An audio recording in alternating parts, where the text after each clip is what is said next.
After Dark. I'm your host, Lehman Kessler, and tonight I am joined by author, editor, publisher, spoken word artist, Scott R. Jones. Scott, welcome to the show. Hey, how are you? I am doing pretty Thanks for well. having me on. It's my absolute pleasure. Scott and I got acquainted. I'm trying to remember what exactly the way it all went down. Did you send me a review copy of When the Stars Are Right, or did someone send me? Did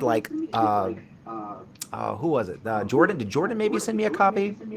Possibly. Yeah, you know what? That is the dark age. That's way back. Yeah, yeah, yeah. That is But way back. It was either nevertheless, me or one of my hangers on, that's for yeah. sure. That's the So one. this is it. When the That Stars is Are Right it. was a really Yeah. exciting, bizarre. I didn't really know what to expect sort of book that showed up in my mail, and I had PH review it. If you tuned into today's episode, You did. I re-aired that fine classic, and yeah, that was how I got to know Scott. We were both in Canada at the time, so we were part of that excellent frosty frosty Canadian horror scene. But I don't Yeah. think we didn't meet until we were both at Necronomicon. Either I think that was Necronomicon in 2015. yeah, I think that's where I think we Yeah, were part pretty of the sure. Pretty general, like with sure. David Nichol and Sylvia Marina Garcia, the general Yes. Canada crowd. And Yes. yeah, we've known each other The since. We've talked a Canuck lot since. contingent. We had, I think your daughter and my daughter were born within about months of each other. So I feel like I was sending you like panicky Facebook messages about being a new father and being freaked out. So That sounds. Yeah, that was part of our scene. And then you that sounds very, on point. It's all a blur, of course, because parenthood. I yes. don't know what I'm doing. I mean, no one does. But yeah, And then yeah, you were that sounds very right. gracious to include me in your Resonator collection anthology, and I got to This, write a snarky little story about, like, I don't know, health fraud.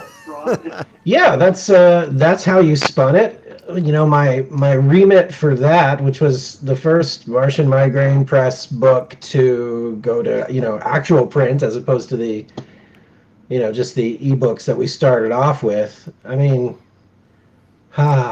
Martian migraine. It basically started off as a little.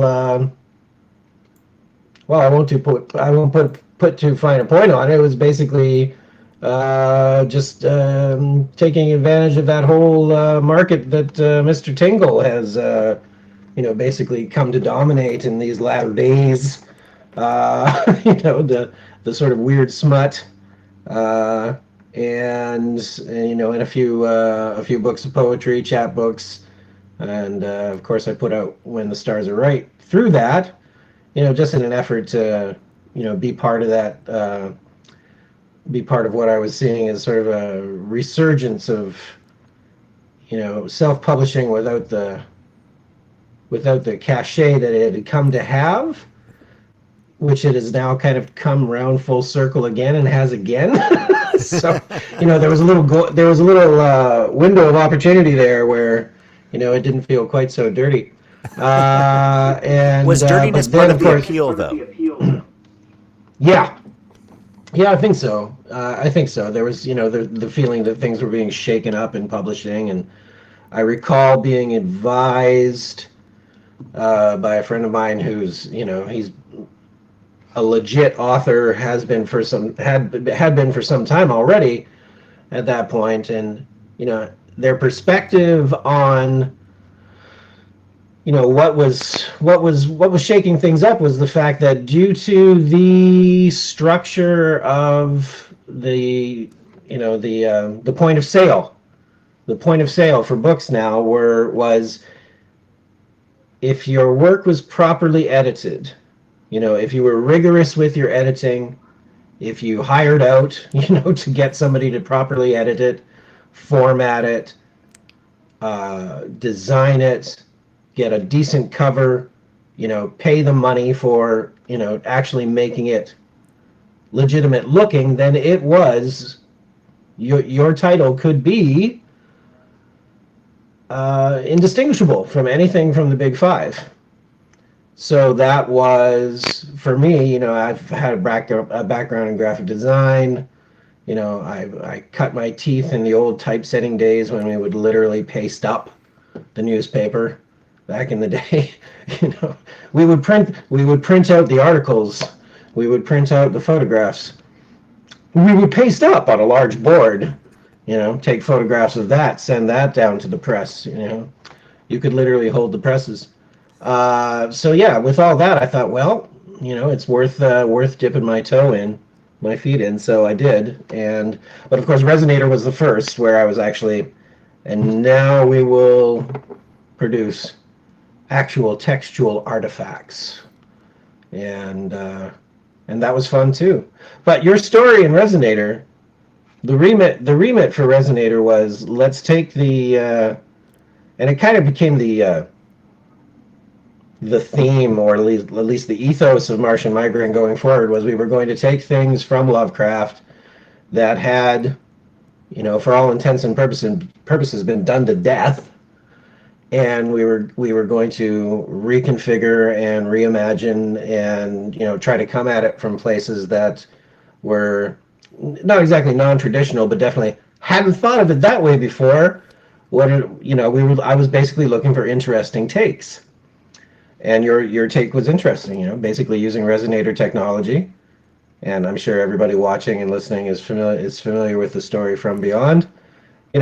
Which it had an interesting crossover media feel to it, because of course the Stuart Gordon film From Beyond Yes. informs a lot of how we read the original story, and the film is just completely wackadoo. There's so much going on in there. How many And S&M stories did you have to kind of like shelve? Be like, well, okay, I see where you you're know going. there was there were a couple of stories that got into it that were just so bizarre, but so well done. So for instance, Cody Goodfellow's piece, Infernal Attractors, that was fairly smutty. Matthew M. Bartlett did, his deal, which was, when I read that story, I thought, I've never read anything like this before. It was completely Bartlett and so strange. And he had a very, I don't want to call anything Bartlett does as dull, but the title was dull when he submitted it. It was, the Tillinghast masturbator or something like that. It was that's all he had for it. But there was a line in that story, and this is what really made everybody's story stick out. There was always something that would just stick in my craw and be like, that is very strange and a neat take on it. So in that story, he has somebody coming across the technology. In this case, in a very bizarre packaging found at an adult store, and the fella takes it home and he's reading the instructions, and one of the initial, and it's all in English, or by way of Czechoslovakia. Completely strange. And it's like, the instructions are, machine will start when you are start. So I'm reading that and going, that sounds like a title to me. I put on my editor hat and said, Matthew, we should go with that. And he goes, oh yeah, that's a good idea. So, but your story was, you had your health scammer. Well, I think for me If it was, I'm remembering correctly. well, I was, I've been fascinated by kind of germophobia, and also by like tales of how kind of germophobia got L. Ron Hubbard thinking about thetans and things like that. So here we have a story about a machine that lets you see the tiny monsters that are everywhere that no one else can Yeah. see. And I'm like, all right. Yeah. Well, to my mind, the first thing that someone would do would be to figure out, okay, if I can make people see these monsters, they'll pay a lot of money to stop seeing these Get rid of monsters. them. I'm going to monetize this. Yeah. Yeah. So So we that, got yeah. we got the D resonator, Yeah. and that was where my Which, bizarre imagination went. yeah, and and it worked well and it was well written. These are my only criteria as a still a baby editor. I just want to make that clear. It's yeah, I've made a small name for myself, and just by virtue of making the choices I've made when it comes to the books I've put out. But yeah, that's always been my criteria, which is it has to stand out as very peculiar against the sort of background radiation of standard Lovecraftiana, right? We have Uh, a question from the crowd. oh, okay. Thomas would like to know if you are getting enough oxygen. Yeah, we you know how it is up in Canada. It's fresh I do air know. all over. No, There we we're go. good. I just Well, no, I was in Toronto, so I don't know how it goes. Oh, that's right. Sorry. No, I'm a naturally rapid speaker, so that As comes am I. from yeah, that comes from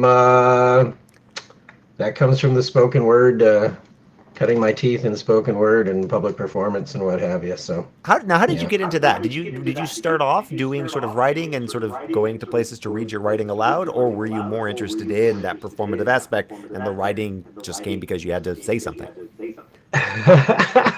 Well, I've been writing for decades, writing for spoken word and for the slam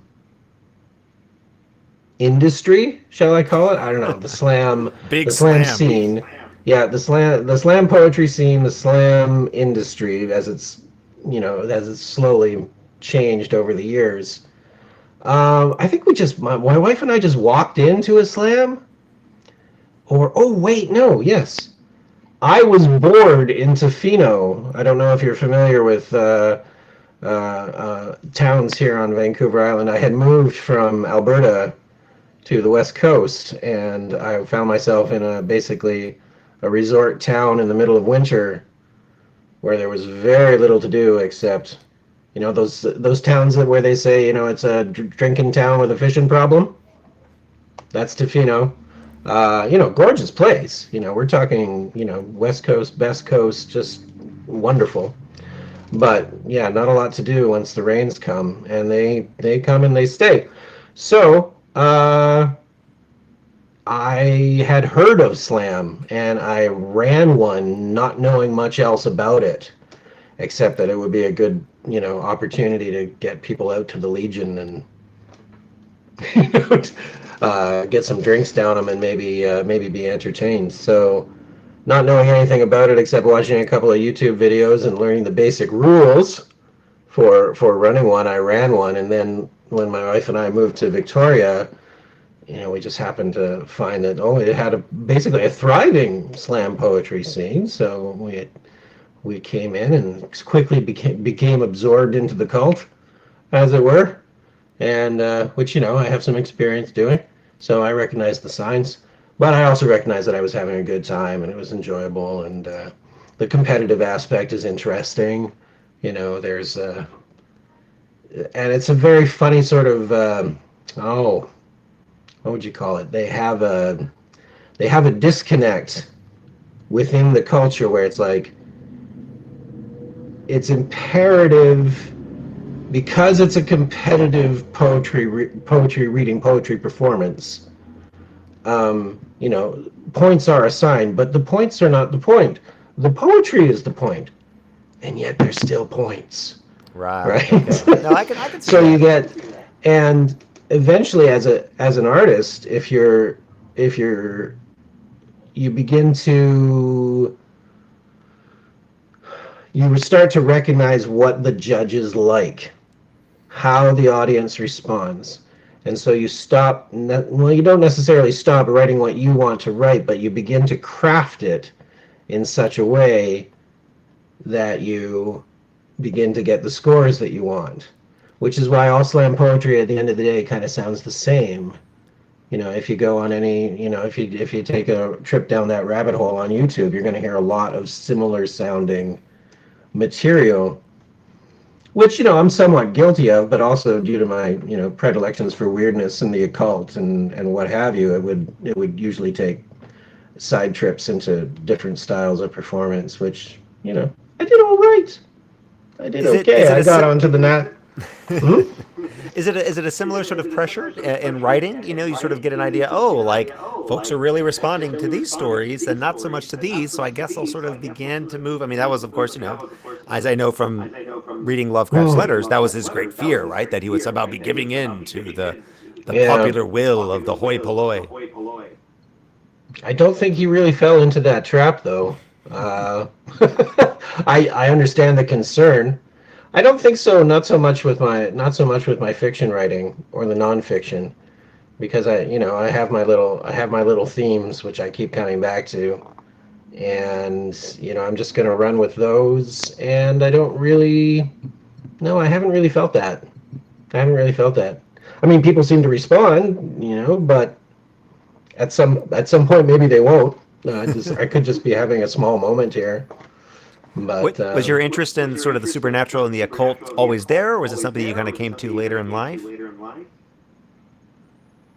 I'm going to say pretty much always there Yeah. from an early stage, just by virtue of my upbringing and I mean, the Book of Revelation, Fleeman. I mean, this is how you get started. It's when you're in that kind of atmosphere, the secret histories of the world and the functioning of realms beyond our ken. What are the rules there? How do all these things factor in? How do they affect human society, human consciousness? How are we? What is one of my more recent meditations is how are we deformed? And I don't mean that in a negative way, but how are no? Maybe I should say, maybe I do mean it in a negative way. How are we shaped? And oftentimes sort of blown out of proportion in ways by the things that we absorb, into ourselves. Uh, yeah. Oh, I can feel myself going off on a tangent now, but but but that comes back to Slam. How is my writing style deformed by standing in front of an audience and trying to get enough applause that the judges would throw up high scores when it came time? Uh, it was, less so with my fiction writing because when the consumer consumes that, it's already at a bit of a remove. So, yeah, not so much.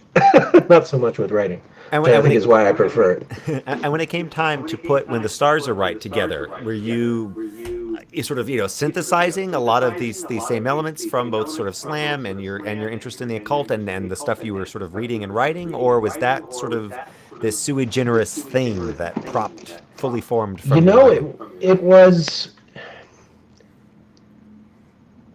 yeah. That's something I haven't thought about in a while. When the Stars Are Right had its genesis, I think with it was during my slam era, so or towards the end of it, where I was had enough confidence as a performer that I it was Lovecraft's sesquicentennial. I think it was the 125th birthday, or yeah, Yeah, that sounds about 2010. right, timing wise. Yeah, 2010, yeah. So yeah, 125th, or and 2000, or you even know, 2015, because 2000, because he's 1890. So yeah, so it would have trying to to be recall. 15. Okay. Either way, it was one of the big dates. Yeah, So it was like, let's do. I had access to a venue. I was friends with a lot of folks in the performance in the slam poetry and performance and stand up and puppetry and it's Victoria's that kind of town. And I thought, gosh, why don't we just put on a big old cabaret, right? And so we'll do a happy birthday, H.P. Lovecraft cabaret, and we'll get a cake and costumes. We made a giant Cthulhu head, which we hung from the ceiling, paper mache, the whole works. And oh gosh, I got permission from I forget the director's name, but he made that AM 1200 film from a few years oh back. wow, okay. I basically contacted him and I said, "Can I get a poster or two? Is it all right if we show it? Because it's 40 minutes long. It's a short film." And he was like, "Absolutely, would love for that to happen." And so that happened, and I just put this all together. And the feeling in the room was, I had basically, I think I'd been missing that old timey religion feel. I'd been, out of the church I'd grown up in for some time, and possibly unconsciously I had slapped it together in such a way that I got that sort of like, yeah, praise the Lord and all that. And I You thought, you were feeling some gosh, revival? Is that what I'm hearing? it had a tent feel to it. It really did. And people were coming up to me afterwards and saying, what a wonderful experience, really quite something, I was chilled, but I cried, I horripilated, all these things. And I thought, and of course, I've been reading Lovecraft for ages and consuming weird fiction and consuming, a lot of Castaneda and, all that, that sort of 70s psychedelic spirituality revival material. And so I thought, yeah, let's see what happens. Let's start, at least making notes towards what would constitute, what would it actually look like? Quite aside from all the tongue-in-cheek, all the tongue-in-cheek attempts at, the esoteric order of Dagon and what have you. How would it look if you actually approached it from it started as a joke, but, semi, I had to make it somewhat serious I had to take it seriously myself just to make the book and, yeah, to write it. So yeah, how would it look? How would a truly, Relayan religion or faith system or spiritual path, how would that map out in a way that wasn't tongue in cheek, that had as its goal, what any faith, at least on the surface, says, is the goal for the human being, and that's some sort of advancement, an evolution into a better being. And what would that better being look like? What would its, what would the ethics and morals and the whole structure of it look like? And were we getting Lovecraft right in the first place? That was another thing I was looking at. It's like, because a lot of his, well, a lot of the fiction, he was a horror writer, and so he had to take the horror. He had to take the horror path. But especially in the later fiction, you kind of feel him chafing against it a bit, where he's opting for wonder and sort of cosmic awe.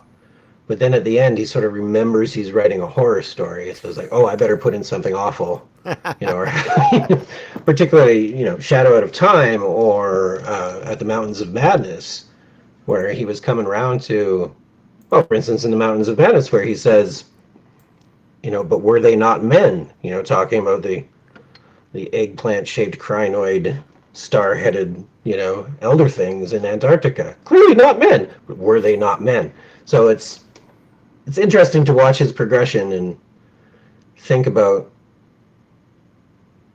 what sort of spiritual beliefs would map onto elder things and the humanoid things they accidentally made, with benefits for both. Yeah. And did sort And of, when it was, meditating on that kind of transcendent Lovecraftiana sort of naturally leapfrog eventually to the Cthulhu Sattva material, or was that also just sort of its own thing? it did once we put out Resonator, and then I was scouting around in my head for what was going to be the next theme, and obviously Resonator was a good success for us, and it certainly sort of, I say us, I'm using the wrong we. I got so used to it for so long. Yeah, it was a good success, and then of course, what's going to be the sophomore effort? What's the next theme going to be?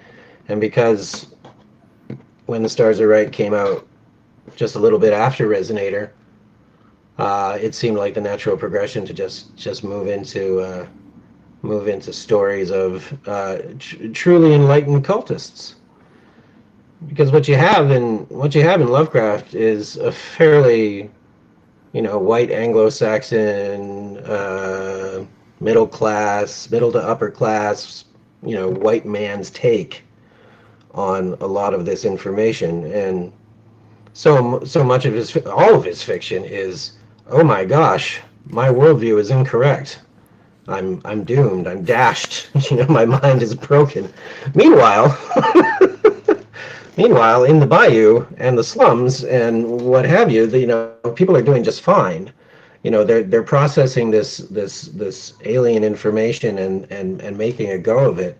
So what do they know that Whitey doesn't? Uh, and how perhaps is their perception, more in tune with how the universe is.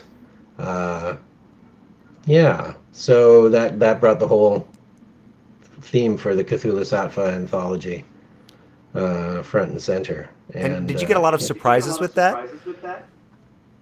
yeah, I was surprised, I think, at the number of tales that of the ones that I picked. How many of them are have a sort of cosmic sorrow? There's a sorrow to them. There's an acceptance of how things are, uh, which is necessarily, not human centric and kind of bleak when it comes to our species. Uh, but yeah, and then there's this sort of resigned sorrow to some of the stories. I'm thinking of Luke Maynard's story, Beyond the Veils. Oh gosh, Erica Ruppert's story in that one. Can't remember the title right off the bat, but yeah, they just had this sort of like almost, Buddhism at the end of the day is, especially as it's practiced, in the East, is an incredibly nihilistic, viewpoint, and I think we kind of hit on that. I mean, I'm always going for a sort of gleeful nihilism with relay and spirituality and what have you, but yeah, I was a little surprised at that. But yeah, a fun book, despite being so sad. I don't know. Yeah, yeah. It's a good one to And put so, I mean, together. it seems like with Martian Migraine, you talked a joke about the, oh, us, me. I definitely have that same weird Mm. feeling of like, we here at Ask Lovecraft. Mm-hmm. Well, it's me and Mm-hmm. my various like finger puppets. Uh, Yeah. you've gone from being a sort of a one man operation, wearing various masks, to Mm-hmm. being an editor, to working with lots of different people. Uh, Yeah. you know, how was that? You essentially went from being on your own schedule, being your own sort of person, to having to kind of be a bit of a circus ringleader. And is Yeah. that something that you found really appealed to you, or are you like, I'm good? It's been an interesting progression. I think, putting on the editor hat, and I was encouraged to do so by, mentors already doing that. I was basically told in no uncertain terms that I had the eye for it, right? That I was, I could probably do it with some success. Uh, I seem to have I can pick the stories. Which I took with a grain of salt at the beginning, but then, as I worked more, it became apparent that I was like, yeah, no, I can definitely, I have a vision for this. So I worked that vision, and working with other writers, reading all the slush, learning how to read slush properly, so as not to, completely get bogged down in the stuff. This was all very instructive, and it certainly helped me with my own. Growth as a writer, because when you see 500 examples of how not to do it, cross your screen, you quickly get a sense for where you're doing that yourself, in your own material. So it was when I began editing. I'd sold a few pieces before I really started that in earnest, but once I began editing my own projects, and working with writers to make their stories. I didn't really work with authors to make their stories better. I tended to pick, and I find that this is what editors do already, is that they want something that's as polished as it can be. They don't want to do. I don't want to do Nobody wants to do too much work, making it right. So there, I mean, there were a few early instances where I would work with somebody, but that just turns out to be, yeah, it becomes more work than you'd really like to do, with middling results as well. So, hmm, yeah, it's certainly it certainly helped. It certainly helped. But as for putting on all the hats and being the one man circus, has it had a cost? Absolutely. I we put out, well, there was Resonator, Cthulhu Sattva, and then if I'm remembering correctly, the next one was Breath from the Sky, which was we would take a Lovecraft story as the base, right, as the base. For Resonator, obviously, it was From Beyond. And for Breath from the Sky, we were looking at stories of unusual possession, and we used Color Out of Space as the basis for that. Because when you get right down to it, that story is essentially just a really weird possession narrative, where the possessing entity is something completely beyond our understanding. The one of the final paragraphs in that story is God knows what it was. It was a breath from the sky, and I was like, that's just so it's that when Lovecraft gets his poetry on, he gets it completely right, and it just sounded so wonderful and as it tripped through my head. But I wanted to see interesting stories of possessions by not the usual demonic narrative. So we've got possessive AI, mimetic possession, language possession, some straight up bonkers monster stories that take a twist. And so that we did that one. It was Cthulhu Sattva. It was Resonator, Cthulhu Sattva, Breath from the Sky, and then most recently Chthonic, which was, if I'm pronouncing that, I still don't know. Who knows? Lovecraft I doesn't still know. don't. I still don't know if I'm pronouncing it correctly, but it was basically weird tales of Inner Earth. Because again, Lovecraft's, one of his themes is cavern worlds, right? Subterranean horrors full of Subterranean horrors, things giant, things you things know, from below, cat monsters. the hollow earth, that whole shtick, and so yeah, that was the latest one that saw print. Next up, and here's where the Martian migraine tale gets a little sad. Uh, so if you like the press, brace yourself. Here comes the news. The next two anthologies, Innsmouth Breathers, Cautionary Tales of Lovecraftian Fandom, That's a great and name. That's a fantastic title. yeah, I know who came up with that. Only I, my I hairdresser remember. knows for sure. I believe I asked your permission for that, right? You absolutely did, Yeah, and I was I honored think I to did. have I Innsmouth think I Breather did. get immortalized so Yeah, wonderfully. yeah. They're out there, and more. God love them. Because honestly, I don't think without the takes all kinds, and without the vast tapestry of Lovecraftian fandom, I don't think we'd have our own little genre to play in Very necessarily. true. With thank you to August Derleth. You can say what you want about the man, but he and that original circle just kind of made it happen, and I understand the drive and the pleasure in emulating that. I get it. I get it. But then you also see, unfortunate examples where it goes off the rails a little bit, or it goes south, or it's too much of a muchness, Well, it's one and of those so things where you start off revering stories, and you start yeah, off being excited about stories, and then being interested in the man who can create those stories. And Lovecraft has a fascinating biography, and as someone who absolutely, there's a reason I play Lovecraft. I'm not doing yeah, Ask Derleth. I'm not doing Ask Hal no, Blackwood, right. or Ask Robert W. Chambers. I'm doing H.P. Lovecraft, and Those other guys are dull in comparison, they all lived happy, right? satisfying lives, having Yeah, sold their stories to more than 10 people, and exactly.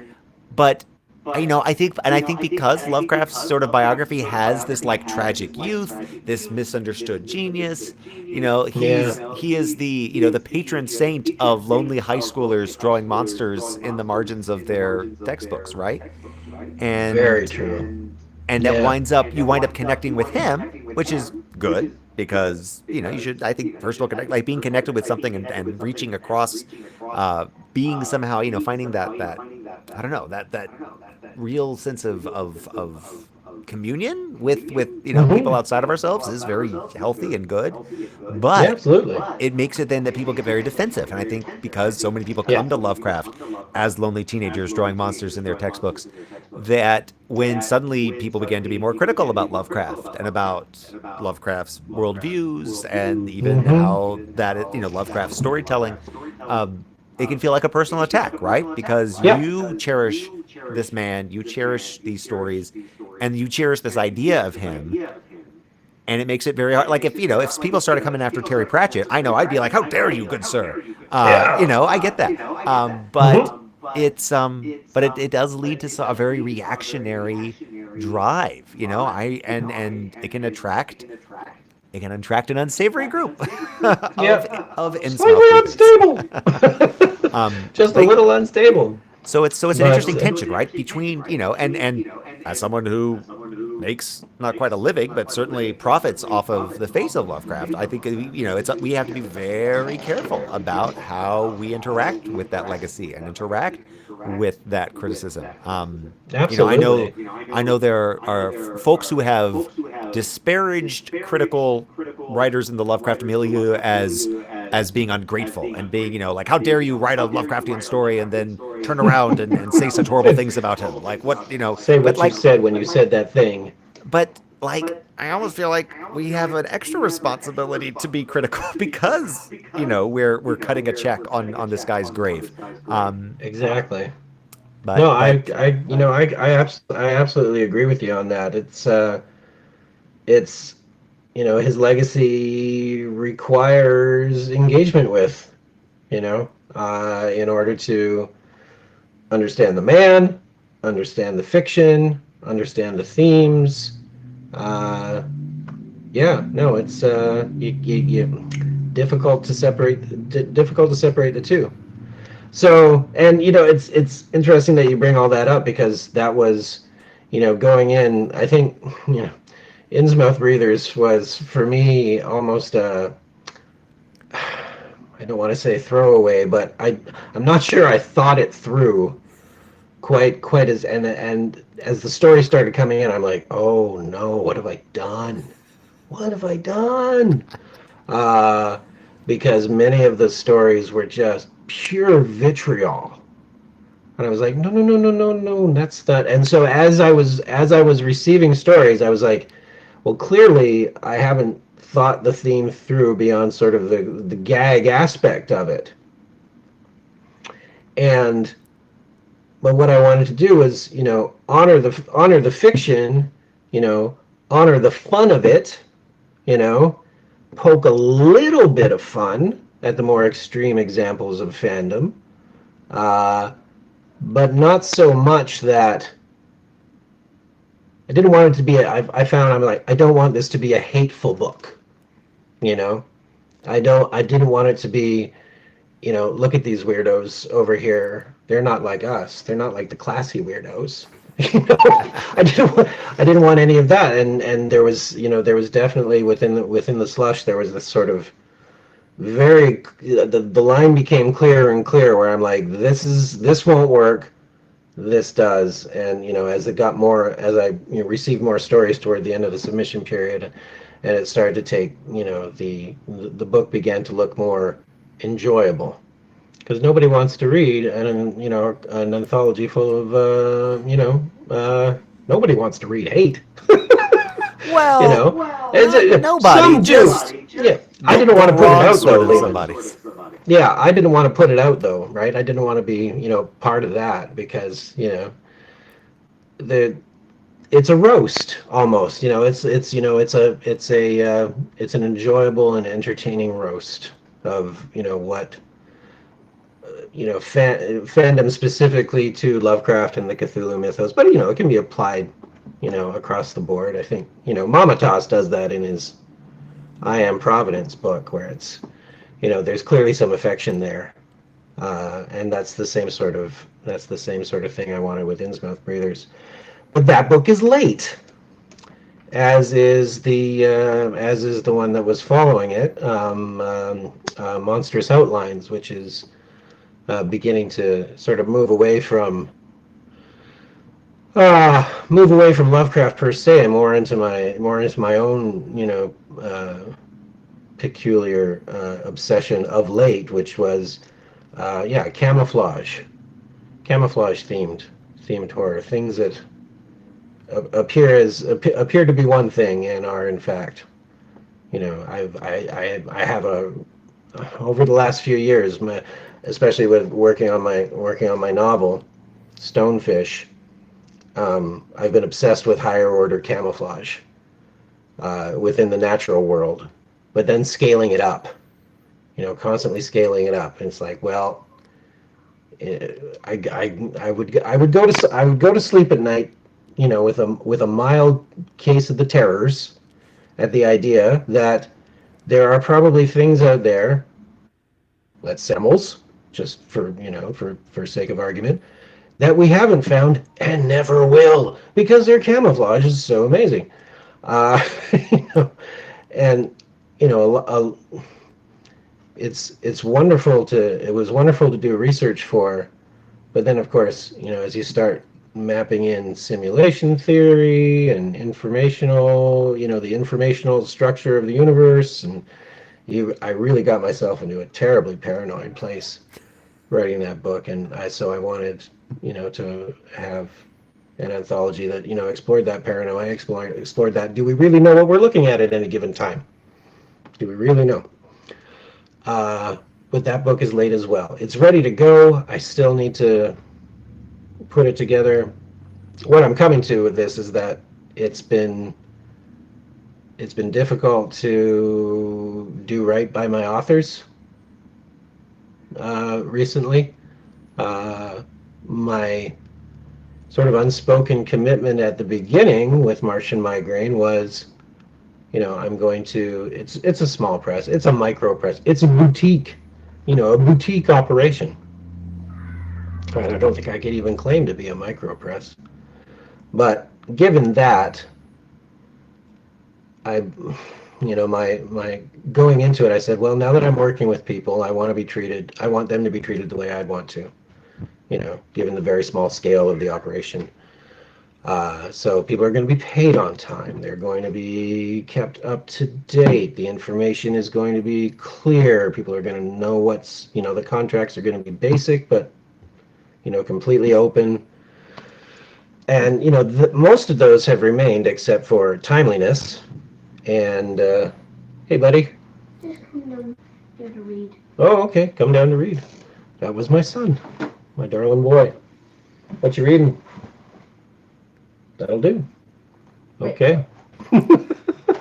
So, yeah, and of late, especially in the last year or so, it's become more and more difficult with family pressures and the day job and the various things that have to be maintained. So Martian Migraine Press has taken a bit of a hit in terms of just earning, and also just being keeping that timeliness.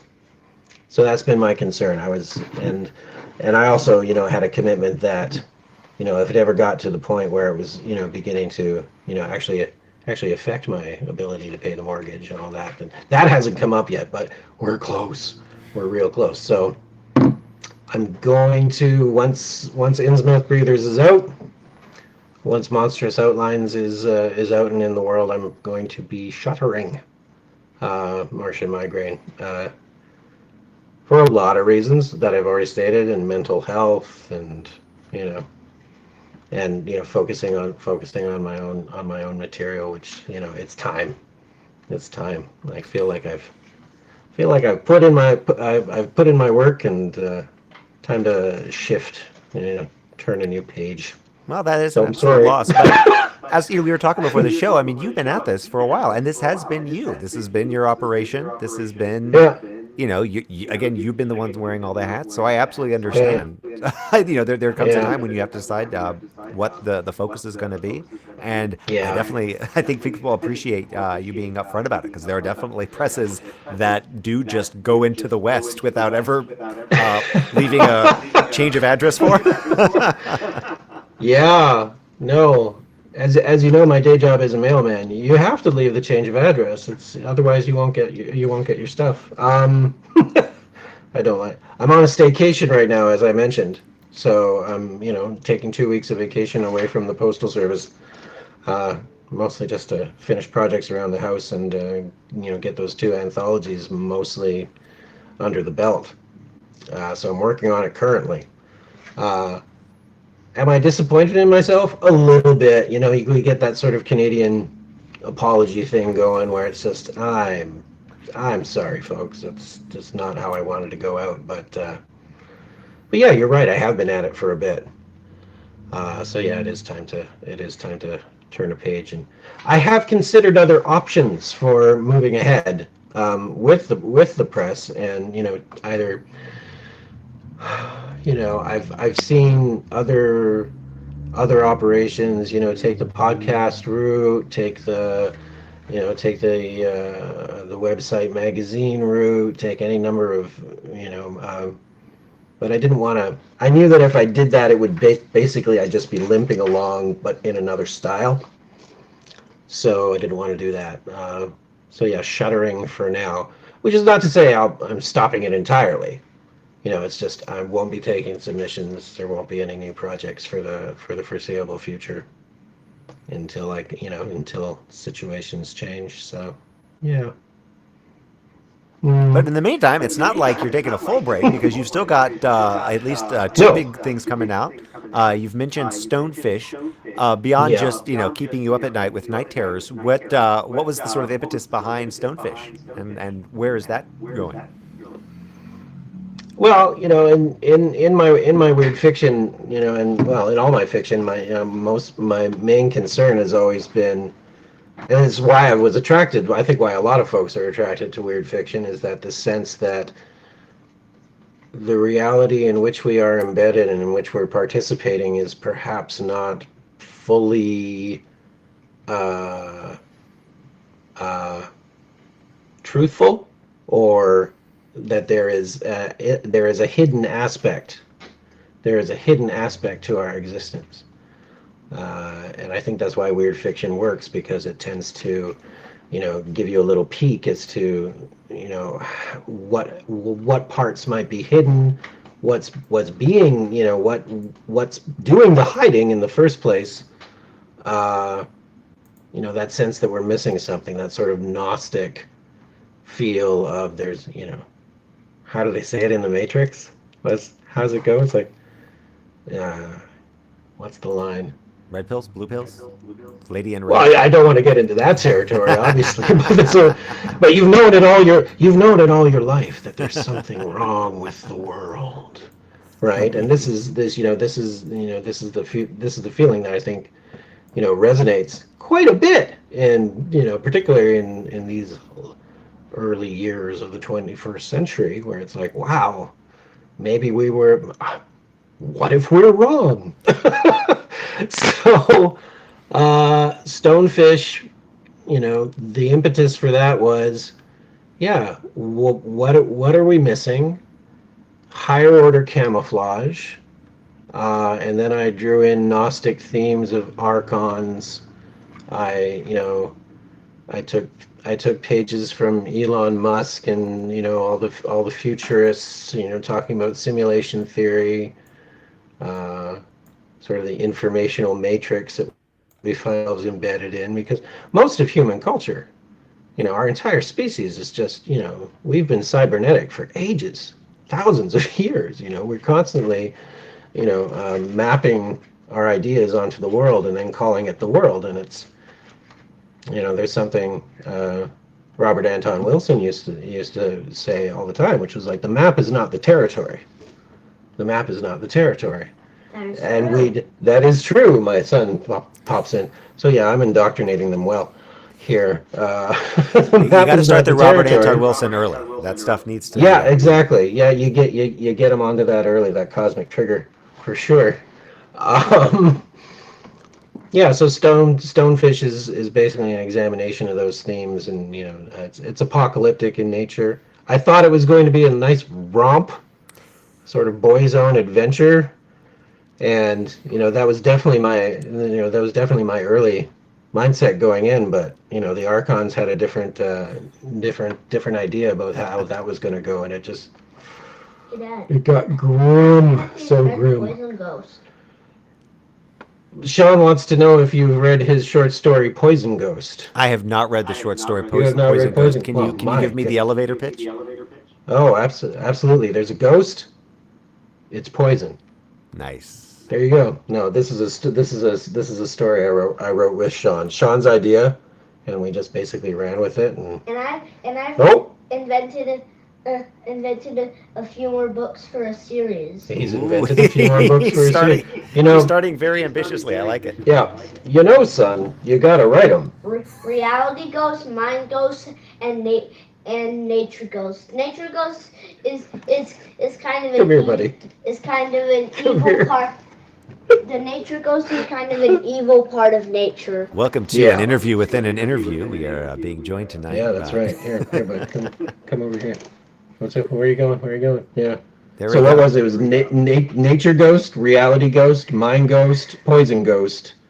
So these are ghosts that he's. Here's the order: Oh, Poison It's very Ghost, important. Reality Ghost, Mind Ghost, then Nature Ghost. there Okay. you go. You got to build up to There you nature. go. The biggest Yeah. ghost of all. The biggest ghost of all. Well, I'm when you talk about books I'm excited about, obviously this guy's book. There we go. But also, if he wants to go that route, you don't have to. Writers are the happiest people in the world, Not aren't we? Just like Yeah. actors. So, woohoo! Exactly. except that actors get good pay. Is this true, Lehman? I mean, someone's paying me. Yeah. Yeah.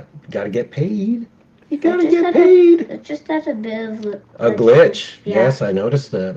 Yeah, we've that. been. Folks have been talking about the resonator keeps going off and on every now Oh, and then. yeah, So no. Oh, Resonator? Yeah. That's scary. it's on brand. Oh, yes, you know what? We could go off on a side tangent on that.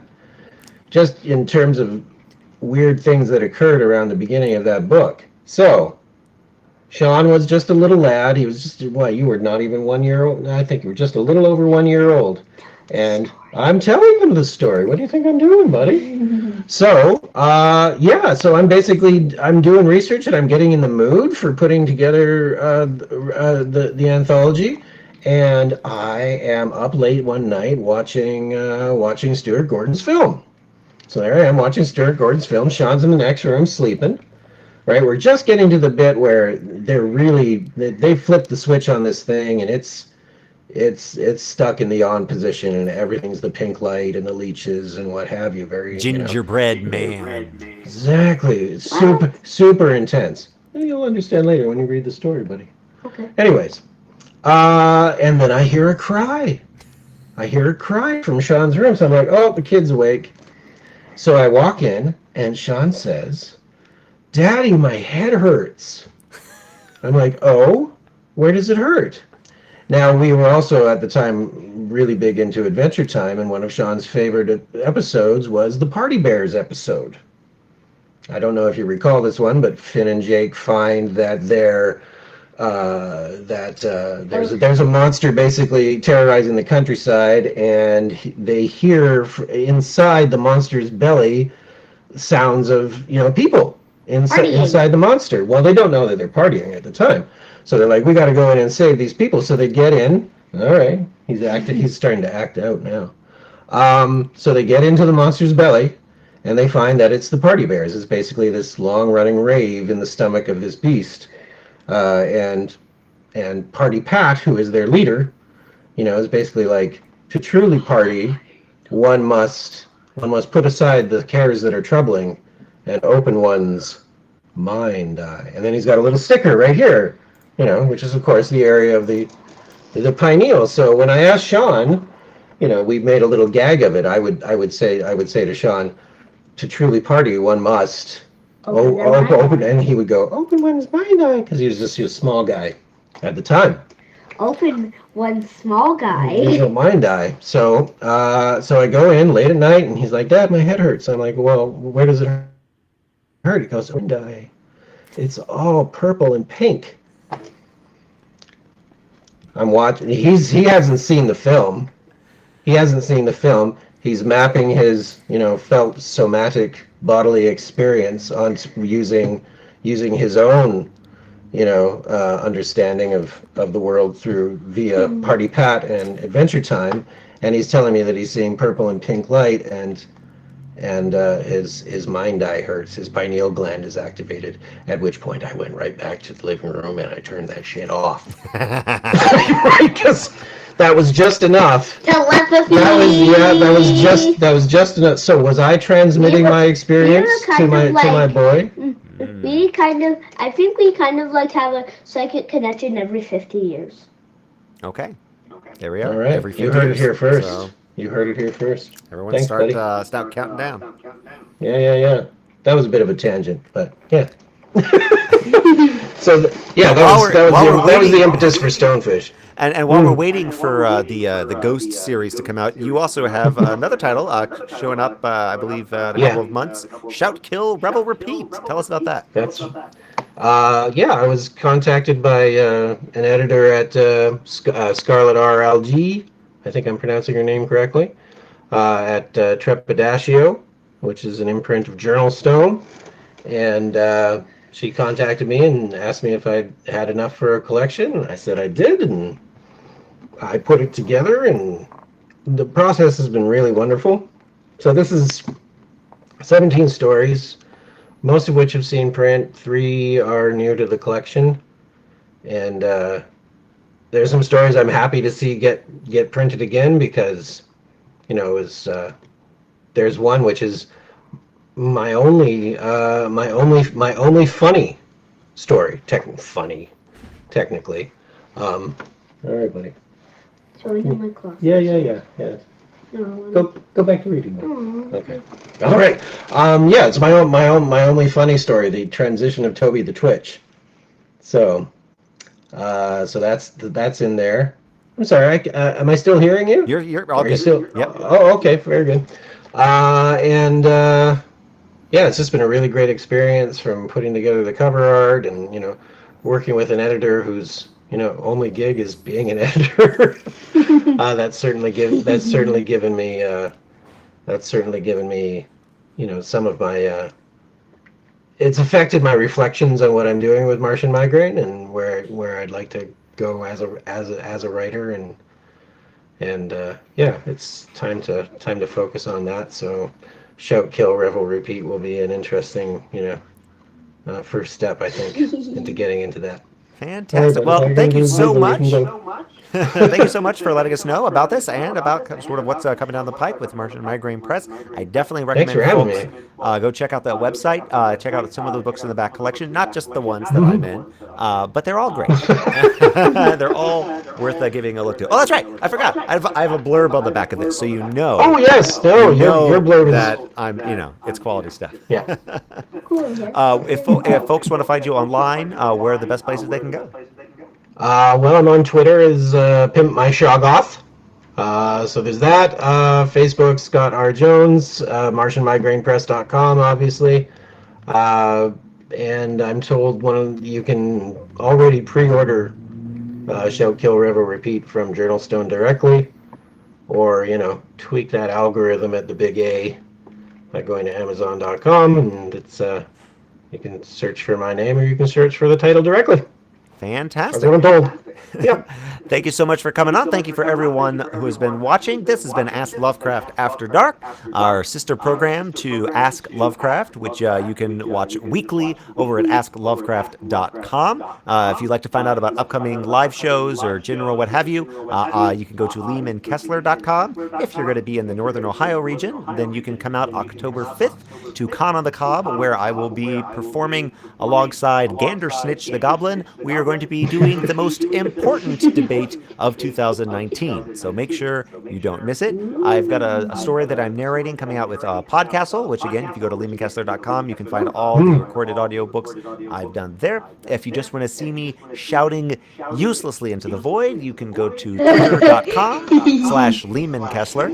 Otherwise, if you really love this program and you really want to prove Sean correct that actors are all very high paying, you can go to patreon.com/Ask Lovecraft and make that prophecy come true. Thank you, everyone. Thank you Thanks, again, Scott. Thank you. This has been an absolute Great pleasure. to see you. Have a great night, everyone. Yeah, you too.